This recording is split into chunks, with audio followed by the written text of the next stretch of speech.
because our deepest wounds often reveal our greatest purpose. Welcome to the Court of Connection. I am so excited for this guest today. Her name is Sam.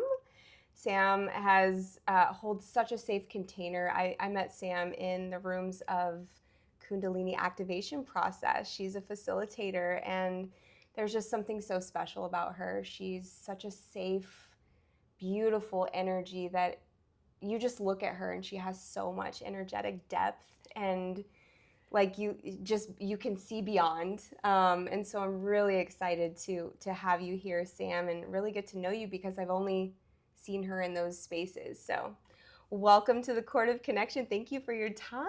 Thanks, Danielle. Thanks for being a mirror too. So everything that you've said, I just want to let you know you're mirroring. So beautiful. Before we get started, tell me something that is bringing you joy currently in your life right now. Sure. So I guess there's a lot of things. I find it sometimes hard to connect with the feeling of gratitude, and I've started to make it a practice to notice the little things every day. And one of the things that really, really bring me joy is, oh gosh, I got nervous. That's okay. This is a beautiful, authentic space, and we are here for it. We are here for it. Okay. Yeah. Yeah, I take some time to think about. I think that it's a little bit of a tough question to answer. I think that something that's come up for me, and at least in recent years, is tapping into the energy of gratitude. And sometimes it can be really hard to tap into that. And so for me, just noticing the little things. I could share something big or I could share something little. Something little would be just waking up with my dog Rufus and feeling his energy and all his love, and just feeling him in my just feeling him and connecting with him, knowing that, you know, he's a senior dog. Yeah. And he doesn't have that long, but just treasuring the precious moments we have together. What kind of dog is he? He's a terrier mix. Oh my goodness. How long have you had him? I've had him since he was 2 years old. Oh my goodness. Yeah, he's really, really precious. Yeah. What would you say is a thing that's big that's bringing your life joy?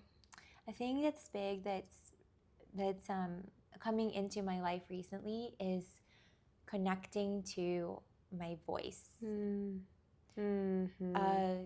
I recently did a plant medicine ceremony about 2 weeks ago, and something that I took away from the ceremony was, I guess, like, I'll start from the very beginning. You know how, like, when we're little kids, we all have this thing that we're like, oh, this is so much fun. Like, I love doing this. Like, whether it's a dream to be a creative, an artist, to dance, to sing, to act. Yes.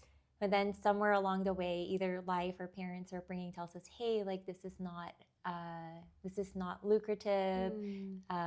You're not very good at this. Maybe you should, like, focus on something more useful, like maths and sciences. So in the ayahuasca ceremony, something that came through for me is reconnecting with the sound of my voice and not realizing, hey, oh my gosh, I would actually love to do more creative things, to speak more, to sing, to compose songs. And I'm blabbering off into a tangent, but please, I'm here for it. Okay. So I'm here just feel free to, you know. Oh, girl, we are hanging out. I'm enthralled already. Let's go. Yeah. So something that came up during the ceremony was voice. I've activated voice and experienced my voice in CAP, but in the plant medicine ceremony, I don't know what happened, Danielle, but this really, really deep voice that seemed to come from the essence of my soul started to pour out of me. And I've never heard that sound from my being before. So just hearing it reconnected me to this, oh my gosh, I can actually connect to music, to sound. And I've grown up always thinking that I couldn't sing. That's so beautiful. And I know exactly what you're talking about. Like, that's the adults of the world don't mean it. It's so unconscious, but it's like, oh, you have to work really hard to get there. That's, oh, I know you want to be an astronaut, but that's impossible, right? And we start to adopt these ideas, right? And make ourselves small. And, you know, they have no idea the impact that that has on us as a society and us as adult people, right? To start to hear those messages where it's like, you can't do that. That's silly. That's just a dream, you know? And you realize that it's just story. So I'm going to backtrack again to the ceremony because it was very different from any ceremony I'd ever taken. It was with a group of musicians. So they would play live music and they sang songs in English, medicine songs. And there was a part of the ceremony where the I don't know if I can say names, but I'm just going to say the guide.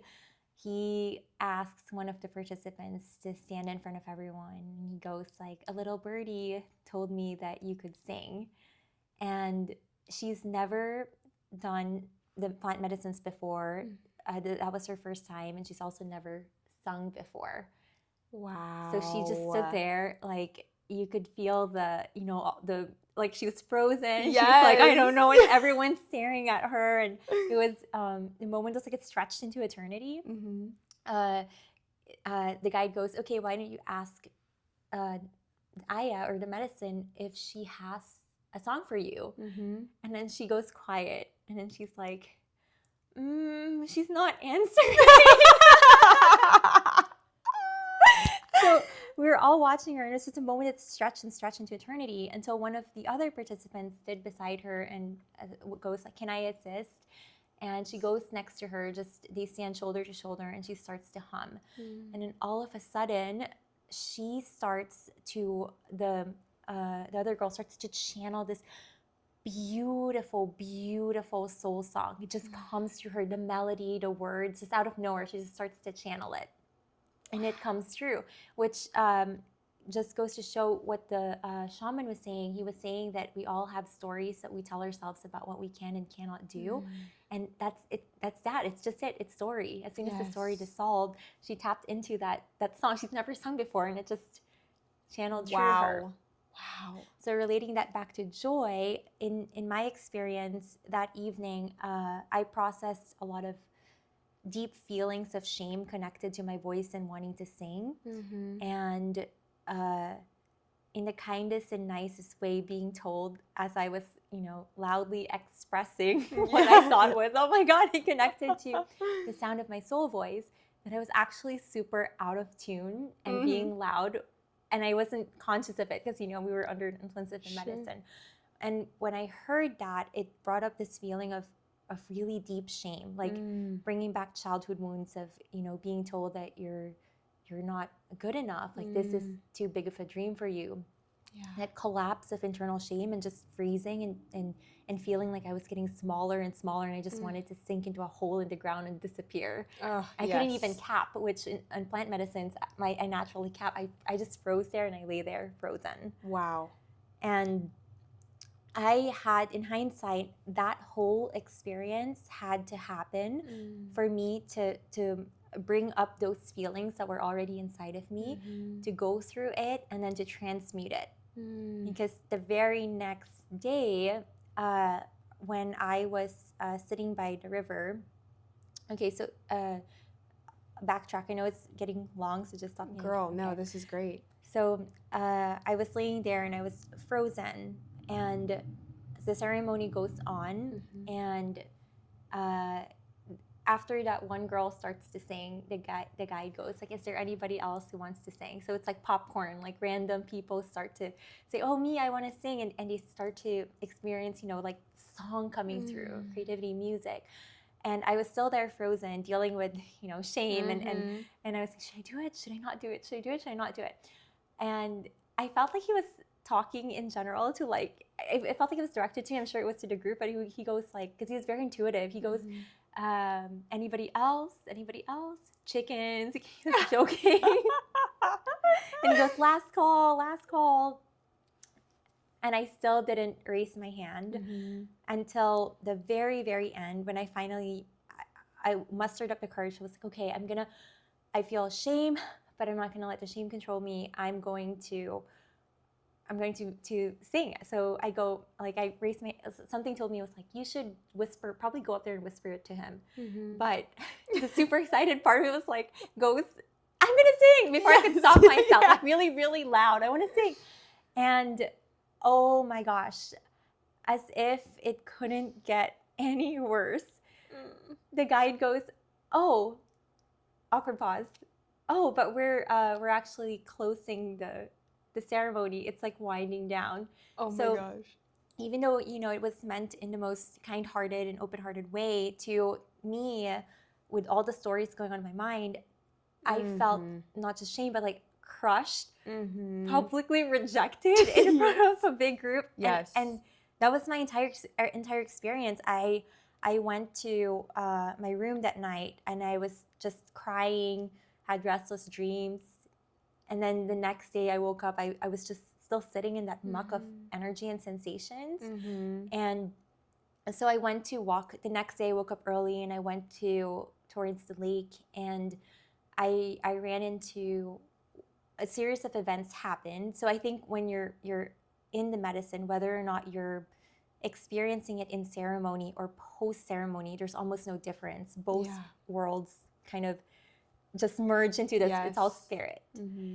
So I ran into one of the participants, and he could kind of sense, like, he was like, oh my gosh, like I could feel your energy and how crushed you are, even though you're not saying anything, because it's pretty transparent. Yeah. And he says, oh, like he gives me a hug and he says, never dim your light. You're such a light. I hope you can see that. And in the moment he says that, I just start bawling. I just collapsed. And it's like, oh my, like the child in you just started like crying and pouring things out. And it was the words, back to words were almost like medicine to my soul. And it was a catalyst for me, because after he said that, I still feeling all the shame, I walked towards the lake. There was a boat on the bank of the lake. Sat down next to this like overturned boat, took out my journal, and I just started to write. And the crazy thing is, the writing turned into the lyrics of a song. A whole entire song. It was like almost like very like I was possessed. Like I was just kept writing and writing and writing, and then I could hear the melody in my head, and it was really crazy, because the plant medicine, or Mother Aya, the gift of the song came after going through the darkness. And that was literally what the whole song was about. I can't sing it, but I asked AI to create a render a version of it so that I had a template. I hummed it and I wrote down the full lyrics, and it gifted a whole song. So now I'm gonna learn to sing it. Oh and that's my what brings gosh! me joy. It's like this, like. Oh, girl, there's so much in everything that you shared. I'm like, what direction do I want to go with this? Because I think that sends an important message. People are so afraid of the shadow, and we label it bad, and we reject it.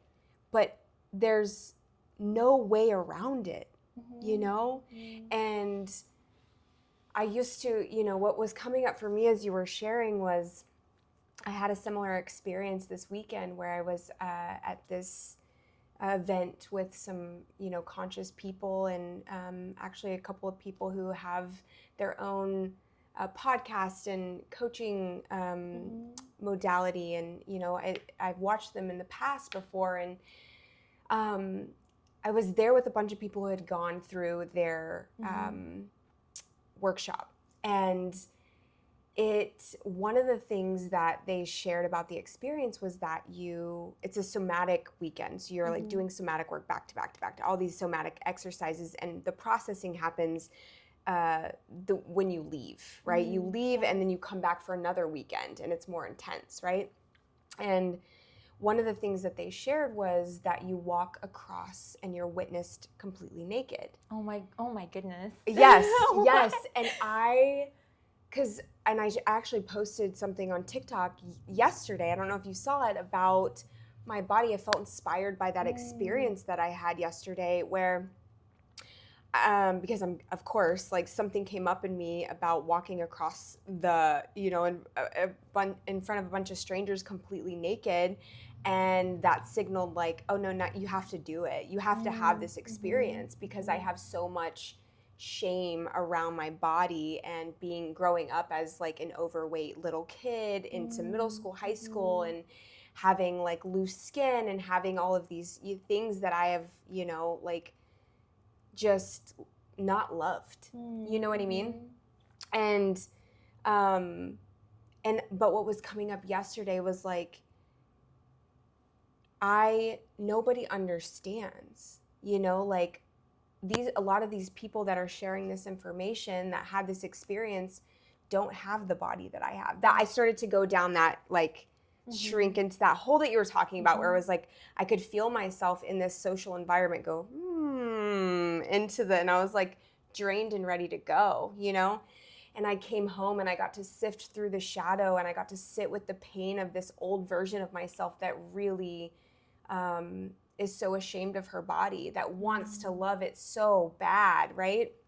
And got tearful, and then I got called to, like, put this vulnerable post on TikTok, and I woke up today and it was like, there's the gnat.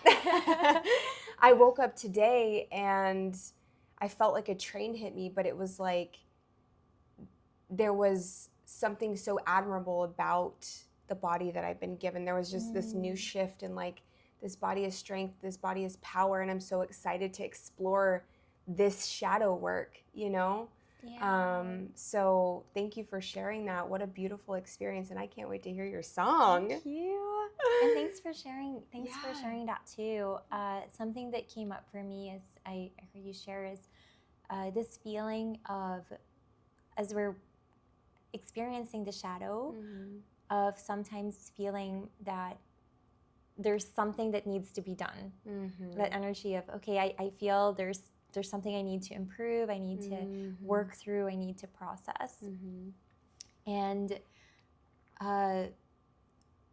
it brought up in me, like, because shame is an interesting thing, right? So when we experience shame, the first instinct is often, I need to run away from this feeling, or I need to transmute this feeling because I'm feeling uncomfortable. It's like this dark, icky thing you just want to slough off. And so the thing that came to mind to me is the pressure that we sometimes place on ourselves to be anywhere than where our feet are planted.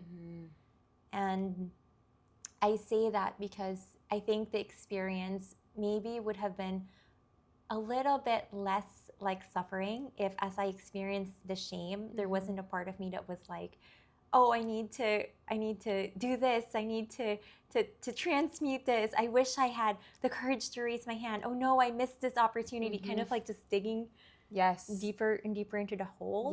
When in reality, we don't really know in our process how something is going to turn out. I think, like, what's coming up is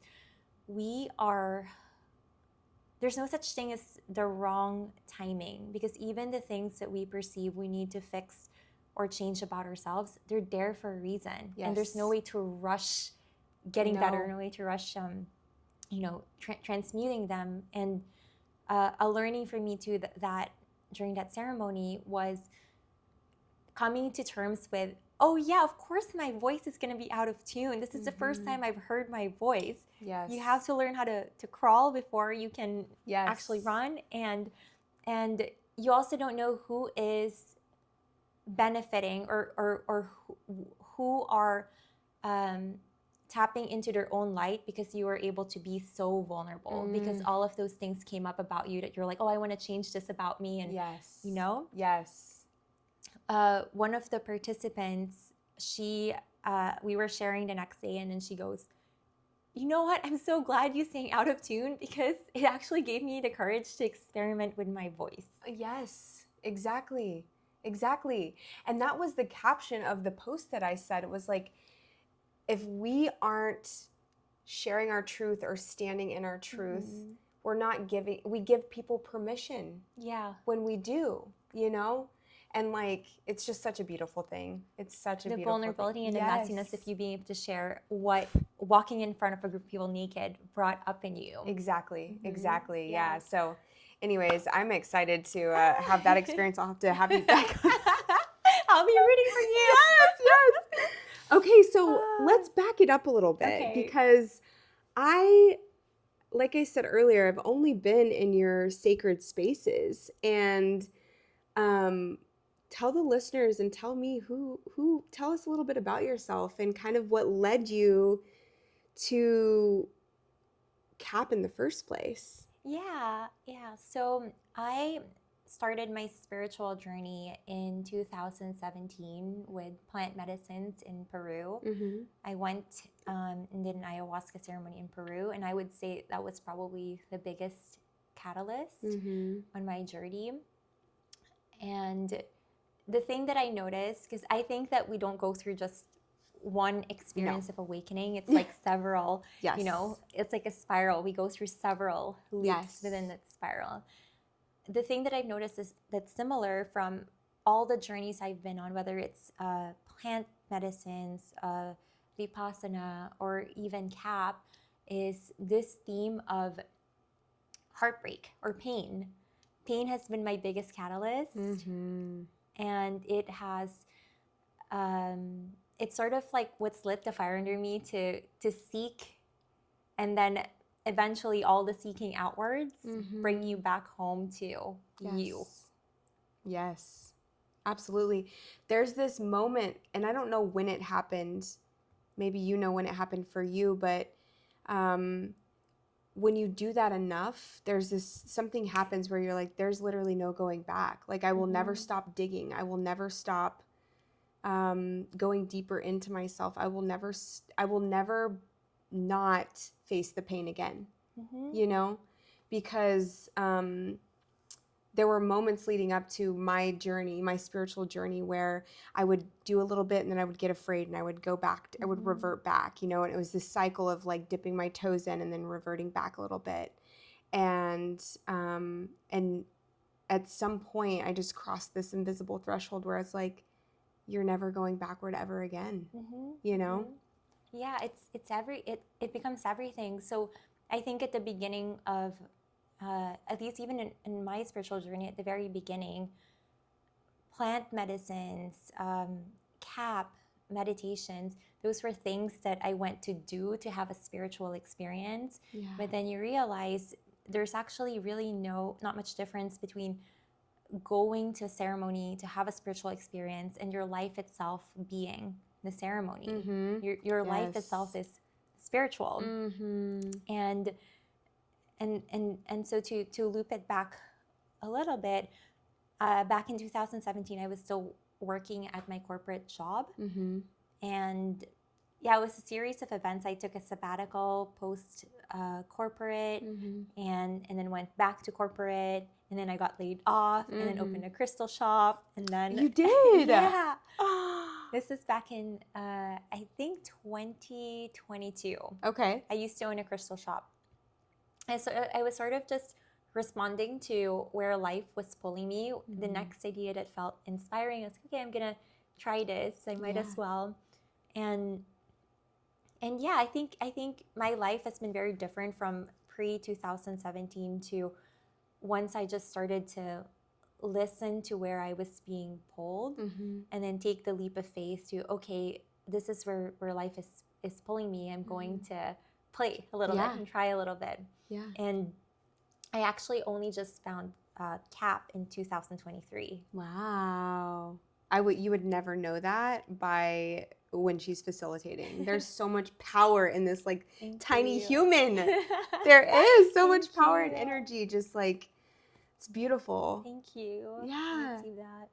Tell me, so 2017, was there something in your life that was going on? Was it just like a deep yearning or like desire for something deeper, something more? Like what drew you to the plant medicine ceremony? Yeah, so that year I experienced many deaths, both physically and metaphorically. Mm-hmm. So it was the same year that my grandpa passed away. My mom and I were actually vacationing in Mexico when we got a call that he had passed away. Like he, I don't know what happened. He just like had a heart failure, and it was it's hard to talk about because it's a blur in my mind. All I remember was like the panic, like what's happening, we don't know. Oh, they're driving this way, what? And then the news said, oh, he's passed, we need to fly back the next day to prepare for the funeral and everything. And I think that was the first time in my life where I felt the role of parent and child reversed, where my mom, seeing her so devastated from the death of her dad, she couldn't even plan the funeral. She couldn't write the speech for the, this, and I had to do all of those things to step into that role of, okay, well, let me take care of the funeral arrangements. Let me write the speech. Like, I don't know what to write. Like, let me write the speech. And it was also the same year where I broke up with my first love after some time together. He was my college sweetheart, and then we broke up that same year. And I guess going back to, pain and suffering sometimes being your teacher, I think at a certain point we reach a point where we stop feeling comfortable. And sometimes if you're listening to the signs early enough, it doesn't have to be something catastrophic like a death or a breakup, because you're tuning into the signs. But I guess for me, like, I was really stubborn. I wanted to hold on to how life was and didn't want to make any changes until life was like, okay, well, push you. We're gonna do it for you. Yeah. Oh wow! So then you just felt called to the ceremony. I was seeking. I was searching. I there was something that my heart was longing for, and I had this just feeling of like discomfort, or not to say unhappiness, but just restlessness, Yeah. Like what else is there to life? What's the meaning and purpose of this? I guess a little bit of existential dread. Yes. Yeah, absolutely. And did you have any kind of like spiritual practice leading up to that point? What did that look like for you? I was just getting started with meditation and yoga, but I wasn't spiritual at all in that sense. Yeah. Wow, it's so crazy, because when I see you, I'm like, you're just, like you're just so magic, and it just shows you that we're all normal people on this path, and somewhere along the line our soul calls us to something deeper, How old are you, Sam? I'm 35. Yes, we're the same age. Yeah. Our generation, I just have to say this, our generation has more than ever this deep desire to seek, grow, change. We have been called to break generational trauma and lines and lines and lines of familial baggage, and wounding. And so it's and I didn't really, I don't know, there's always been something in me that felt like there's more to life, that felt like even in my normal jobs, I was just like, there's more. Like, this is not it, and then finding the spiritual realm has been so powerful to have things like CAP or meditation, yoga, all of these things that take you deeper into all that is. Yeah, and in many ways, I think it's really, we call it seeking, but really it's a coming home. Remembrance. A remembrance. Because looking back at my experience when I was a little kid, I loved Harry Potter. I loved all things magical. I would dream of Harry Potter. I joined Harry Potter trivia contests. I would geek out on Harry Potter. And to think that, oh my gosh, how crazy it is that sort of energy, that love for the mystical, the love for magic, later in life would reveal itself in different ways, whether it's, the chakra system to yoga to, oh my gosh, what is this energy stuff? This is like magic. What do you mean we access different states of mind during meditation? Like all of these things are just, it's like a remembrance and coming home of stuff that's already innate in all of us. Like I really, really do believe we all have that seed. And the seeking just brings us home to that which we already deeply know. I was actually going to name this podcast The Sacred Return, but somebody already had it. So we That's had a crazy synchronicity. I know. So we had to pivot because you're so right. It is about coming home to yourself. And that was kind of the whole essence of this podcast is like, I have so many magical people in my life, and the ways that they have found or remembered, right? The path to coming home to themselves is so beautiful and needs to be shared, So I too was in love with Harry Potter, like in love. Do you know what house you were in? Slytherin for sure. Yes! Gryffindor. Yes. I love it. Yes, you give Slytherin vibes, like the dark mystical. The snake, it's oh my gosh, you're just making me realize how hilarious this is. I probably stereotyped myself as Ravenclaw, but I was in love with Slytherin, and Slytherin, the snake symbol, and then Kundalini. And here you are, activating Kundalini. Everything's just in other people. Connected. Yes. So on that note, how did you find CAP? So I found And then tell us what it is. Sure, okay. So I found CAP when I was in Mexico. I had taken a class. I was going through another heartbreak period. It's always a heartbreak, isn't it? Our partners are our greatest teachers. Yes. Remind me to circle back to that because I have something I want to share. Yeah. So I was in what you could say a healing journey in Mexico when I first experienced the CAP energy. And when I experienced it, the best way that I can describe it is it was the most unfamiliar feeling. Like I've done it before.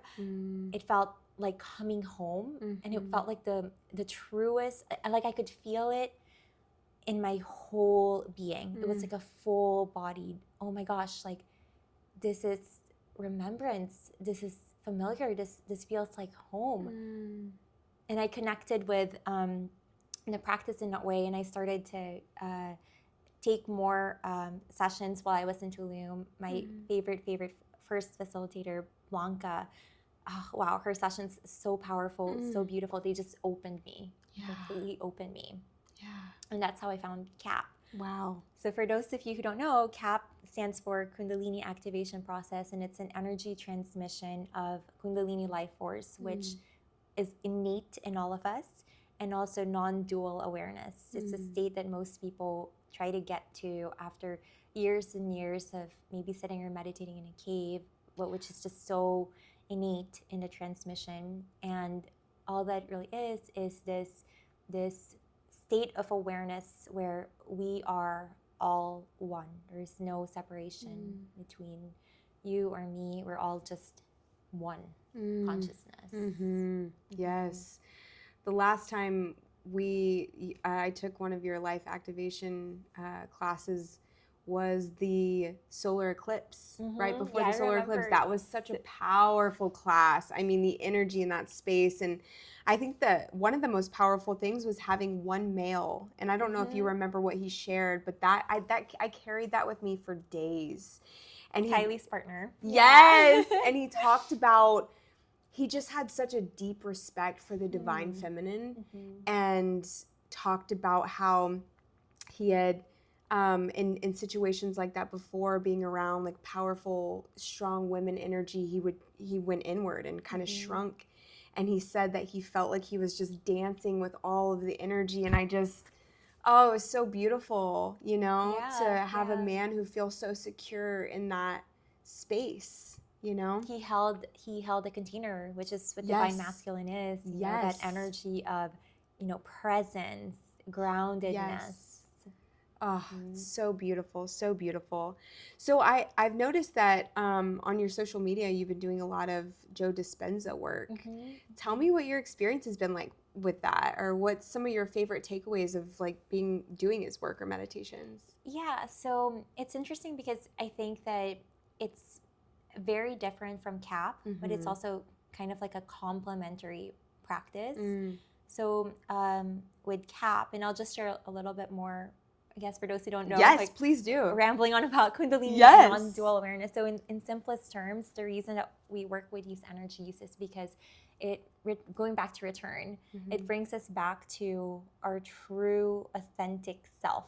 So when we activate life force and when we experience non-dual states of awareness or oneness, it shifts our consciousness in such a way where a part of us, it expands our consciousness in such a way where a part of us disidentifies with the old belief systems, ego, and we become even more aware of ourselves as divine beings, but don't disconnect from our humanity. So when we can hold both our spirit divine selves and our human selves also as divine, I think that's the sweet spot where we also it brings us back into our center, returns us home into our core, back into what truly brings us joy, so we can live our human lives. Yes, as divine.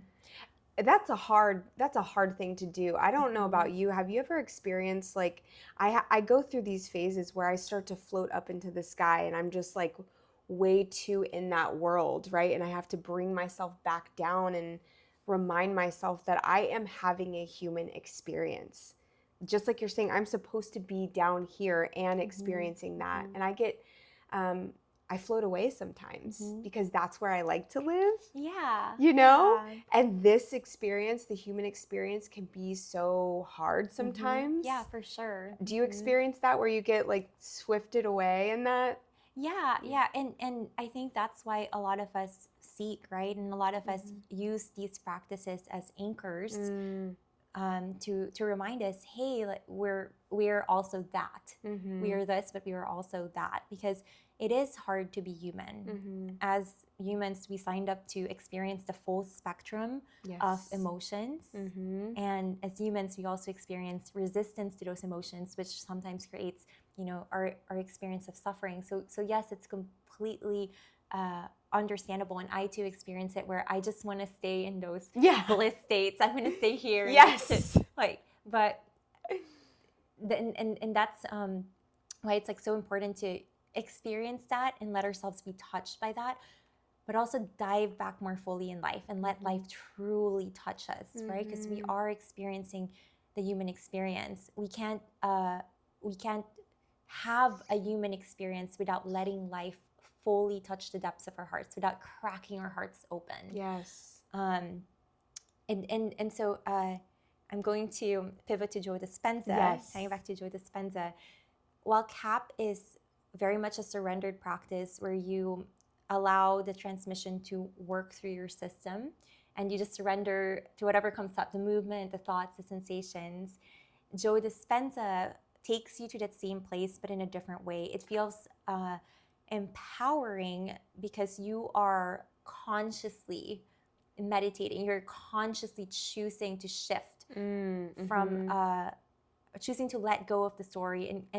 And for me, what it gave me was this feeling of empowerment that I can create my own story. Yes. And I can choose my path, my adventure on Earth plane. Yes. The quantum leaping. Yeah, timeline shifting. Yeah, there's so many terms for it now. It's like, I feel like so many of us, I mean, we really are on a universal jump, moving from 3D to 4D. And so many people are being drawn to this work, which is so beautiful and powerful. But yeah, what you were saying earlier reminded me of, do you know Michael Singer? Yes, Untethered Soul. Yes. I read his book called, it's his life story. I don't know if you've read it. I'm drawing a blank on it now. It's over on the shelf. But anyways, if you haven't read it, it's one of my favorite books of all time. Wow. It's just his story. It's like pretty easy read, but he talks about the part of his journey where he found deep meditation and he became obsessed with it, and he he moved out into the middle of nowhere and built this little log cabin, and he just wanted to be alone. And he kept having these experiences where people would find him and then want to like be around him and build, you know, this community with him. And he kept resisting that. And he was like, it's messing up my like my bliss state, right? And he was just so obsessed. And what all of his work says is how much we resist the flow of life, right? The flow of life was bringing him to this massive community to become a spiritual teacher. And he couldn't do that in the forest by himself. You know, he had to learn how to anchor into both. So I love that. It's so true, and such a good reminder for me, because I'm constantly doing that. And I think that is the work, right? It's like the exploration of remembrance and like coming home to yourself, and simultaneously like integrating that into back into community. Yeah. Yeah. Let's see what we got here. So, what was a turning point in your life that forever changed how you see yourself? I would say probably CAP, and maybe each and every plant medicine journey and Joe Dispenza. Yeah, all the things. So many different turning points. I know it's such a hard question. But okay, I think I actually have a response to that. Yeah. A big turning point in my life, and probably one of the biggest turning points, comes down to the realization that I am safe.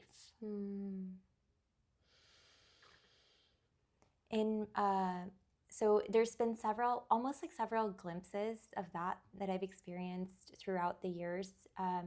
One of the most profound ones was when I was in Vipassana, and I remember it being the last day, and it was like it was so silly because it was the tiniest thing. You know, after 10 days so Vipassana is like a silent meditation retreat where you don't read, you don't write, and you don't speak. So it's very eternal, all 10 days. Wow. And even when you're passing by, you know, people, you try to keep your energy internal so you don't make eye contact. Yes. Oh, wow. Everything's very internal, and you meditate. That's all you do for those 10 days.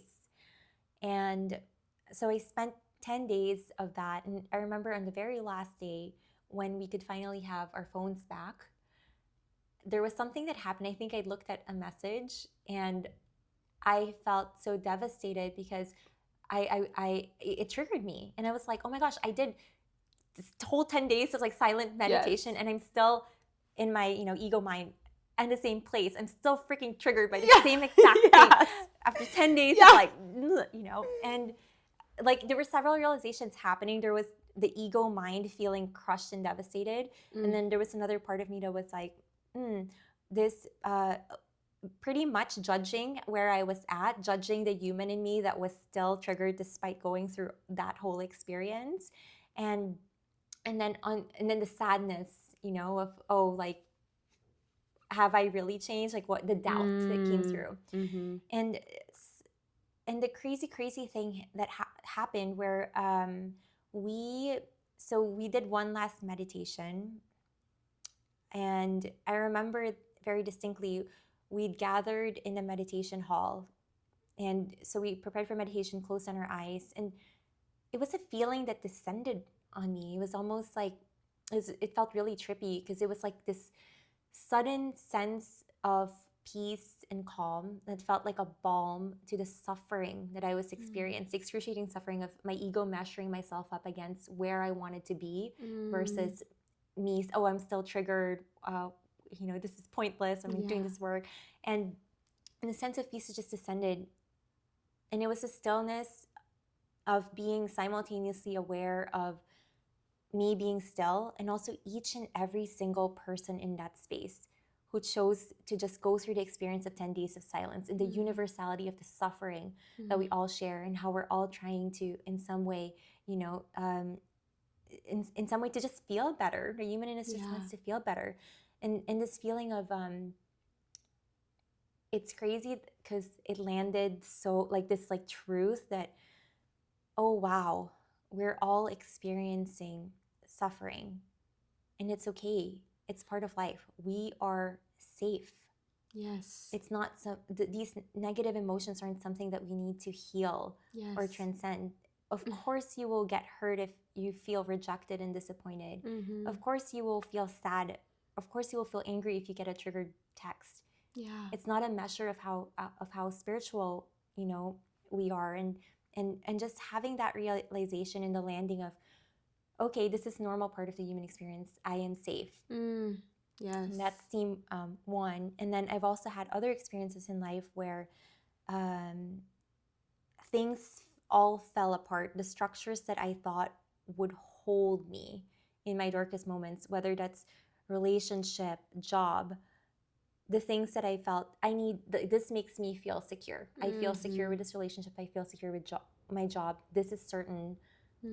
This is my safety net. This is, like, and having those structures just collapse. And when they collapse and you're not yet, becoming that next version of you're just in the state of the void and emptiness where everything's gone. And then sitting in that space and realizing, if you're in the void and everything around you is collapsing, who do you turn to? And you just realize, okay, well, it's all you. Yes. It's all you. And you're safe because it is all you. Yes. Oh, there's so much power in that. And it's so beautiful that you said that. That's how I ended the message yesterday on TikTok, is I said, nobody's coming to save you. Like, it's you.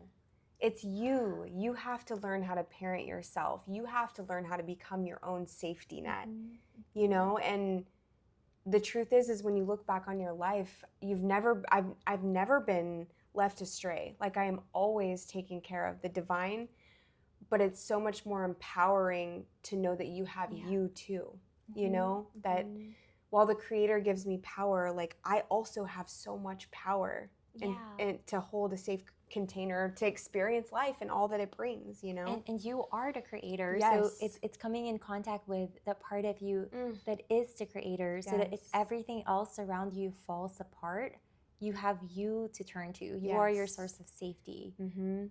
And it's such a, when we live in a world that tells us that everything outside of you will make you feel better, if you just get the right partner, if you just get the right job, if you just get the right opportunity, everything will be okay. And it's not ever the answer. It might feel good for a moment, but until you connect with yourself and do the internal work yourself, like, It's the energy of reaching. And in fact, when you reach, that's a big burden to also put on the world and another person. Yes, absolutely. Yes, girl. Oh, this has been so beautiful. How would you describe this chapter of your life that you're in currently? I would say this chapter feels like a coming into being. Literally like a coming home, like return home. I know we keep coming back to that theme, but that's what it feels like. It's like almost I get this, there have been chapters that have felt like chapters of change, chapters of being lost, chapters with more questions than answers. This chapter feels like, there's still a lot of questions. I'm still confused. I still don't know where life is heading, but an okayness with not knowing. Yes. Because there's so much more trust that whatever does happen, I trust myself to welcome it with open arms, or to handle whatever it is. And it feels like coming into my skin and experiencing a deeper sense of self and authenticity. So beautiful. There's so much freedom in stepping into that power, and I think it's beautiful because you and I are kind of on the similar journey of, like, at least I think you've been off of social media and have just recently returned. Is that correct? Yeah. In a period of yes, of like being, and at first for me it felt like, oh God, it felt like really exposing. I felt a lot of negative feelings about it, and but it's what I was called to do. And so just getting on and doing this, or recording little snippets on TikTok, and just being like, whatever. I don't care who sees it or doesn't. Like, it's Yeah. going to reach whoever it's supposed to, even if that's 2 people, you know, is so powerful. And just standing in your, I don't need that. Like, I am secure and okay no matter what. I'm whole. Yeah. You And know? you're doing it for you. Yes. It's your self-expression. Yes, absolutely. And that's what I felt last night. It was like I've had moments where I feel like I'm starting to get choked up and feeling really emotional. And I have used in the past social media as an outlet just to like put myself out there in a very vulnerable way. And I immediately feel freedom from whatever it is that I'm feeling. Yeah. You know, it's like, oh God, like I'm scared to post this. And then the moment I say, forget it, I don't care, it's like, It's a way of transmuting it. yes. What comes to mind to me is this idea of all of the things we experience, even that sensation of choked upness, is just an energy. Yeah. You can cry it out, you can dance, you can move your body, but what is your soul wanting to draw out, you know, from within you? And I think with you, what comes to mind is like storytelling. Yes. Just sharing your essence. Yes. You know, and being creative about it and channeling that, whether through words, through story, through play, through art. Yeah. Yes, girl. So good. So if you're in the Austin area and you want people want to find you, tell them where they can go to find you to participate in CAP. Yeah, so I teach weekly classes at Dharma Yoga, and the best way that you can reach me or find out about upcoming classes is through my Instagram at Wake Up Just Be. Yes. You can just reach out, add me, and send me a message. Yes, love that. So if you could leave our listeners with one truth to carry with them as they walk into their own returning home or becoming, what would you share?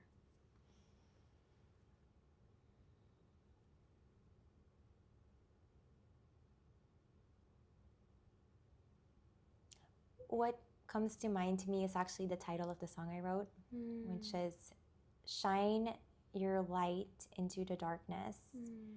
You're a light upon the darkness. Keep being you. Keep dreaming. Keep loving. And keep creating. Let it be messy.